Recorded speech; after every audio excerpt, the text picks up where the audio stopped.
عوام میں مقبول ہر چیز، اور ابھی بھی لوگ تو اب آپ گھر بیٹھ گئے ہیں کہ نہیں، تو فون آتے ہیں لوگوں کے، سیاستدانوں، مسلسل فون آتے ہیں میڈیا کے پرانے مجھے. دوستوں کے آتے ہیں، سیاستدانوں کے جی، آتے ہیں؟ سیاستدانوں نے مجھے خود کہا کہ آپ ٹی وی پہ کیوں نہیں جاتے. جو آپ آپ سیاستدان کو کہہ رہے میڈیا ہیں کی اس کا ڈارلنگ کہتے ہیں سر. مطلب آپ سمجھ گئے ہوں گے. ہاں. انہوں نے مجھے کہا کہ شیخ رشید تو کیوں ٹی وی پہ نہیں جاتا. میں کیا کروں جی جا کے.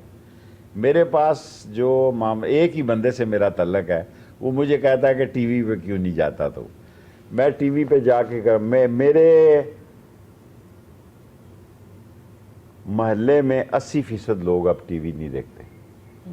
ڈیجیٹل زیادہ شوق سے لوگ دیکھ رہے ہیں. ادھر زیادہ چلے لیکن گئے. آپ چاہے خود یوز نہیں کرتے، لیکن آپ کی جو ویڈیو ڈلتی ہے، چاہے آپ کے فارم ہاؤس کی ہو، چاہے آپ کی وہ کھانا کھانے کی ویڈیو ہو، چاہے گوشت خریدنے کی ہو، وہ زندہ وہ رہنے ملینز میں کے جاتی لیے ہے. تو اب روٹی کھا رہے ہیں، اب ناشتہ کر رہے ہیں، اب نہا رہے ہیں، اب جا رہے ہیں، اب آ رہے ہیں، اب تڑکا لگا رہے ہیں. اب میرا مطلب ہے جب بہت ہی اصرار ہوتا ہے تو پھر وہ جو یہ کام کرتے ہیں ہمارا ساتھی علی اور یہ عدیل جی. برکی دونوں کرتے ہیں، تو پھر وہ کہتے ہیں جی کوئی تو فوٹو کھچا کوئی تو دو. فوٹو. تو پھر شیخ میں صاحب، کوئی فوٹو کھچا دیتا ہوں. شیخ صاحب یہ بتائیں کہ سیاست چلو آپ نہیں، شیخ صاحب اب گھر بیٹھ کے کیا روٹین ہے ویسے؟ دن نہیں کٹتا جی. نہیں کرتا. نہیں کٹتا. کیا کرتے ہیں؟ موویز دیکھتے ہیں؟ کوئی کچھ نہیں.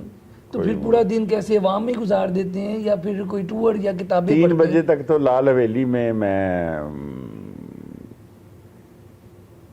اب آپ مجھے مجبور کر رہے ہیں، میں وہاں بھی ناکام ہو گیا ہوں. لوگوں کے حالات بہت خراب ہیں. بڑے بڑے عزت دار لوگ آتے ہیں کہ جی بجلی کا بل نہیں ہے، بچے کی فیس نہیں ہے.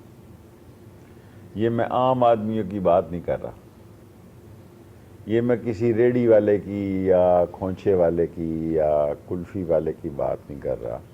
وہ لوگ جو میرے نزدیک صاحب عزت ہیں، وہ کہتے ہیں شیخ صاحب 15,000 کا کٹ گیا تھے، 17,000 کٹ گیا تھے. سو حالات جو ہیں قسم پرسی کے ہیں، حالات مایوسی کے ہیں، حالات ڈاؤن جا رہے ہیں. جہاں 14 سیلز مین موتی بازار میں ایک دکان پہ تھے، اب 4 رہ گئے ہیں. شیخ صاحب آپ کی بات بالکل ٹھیک ہے، یہ ہم لوگ بھی دیکھتے ہیں جب باہر جاتے ہیں. حل کیا ہے شیخ صاحب اس کا؟ حل یہ ہے کہ یہ سارے مل بیٹھیں، کو حل نکالیں، ورنہ تو کھینچا تانی ہوگی جی. لوگ ایک دوسرے کو لوٹیں گے. محلوں میں شروع ہو گئی ہے. اگر میں یہ کہوں کہ لال حویلی کے باہر سے بھی پرس چھین کے لوگ بھاگتے ہیں موٹر سائیکل پہ، جو کہ کبھی جس کا تصور نہیں میں کر سکتا کہ ایسا وقت بھی آ سکتا ہے کہ خواتین کے پرس کو لال حویلی کے باہر سے چھین کے لوگ بھاگے موٹر سائیکلوں پہ.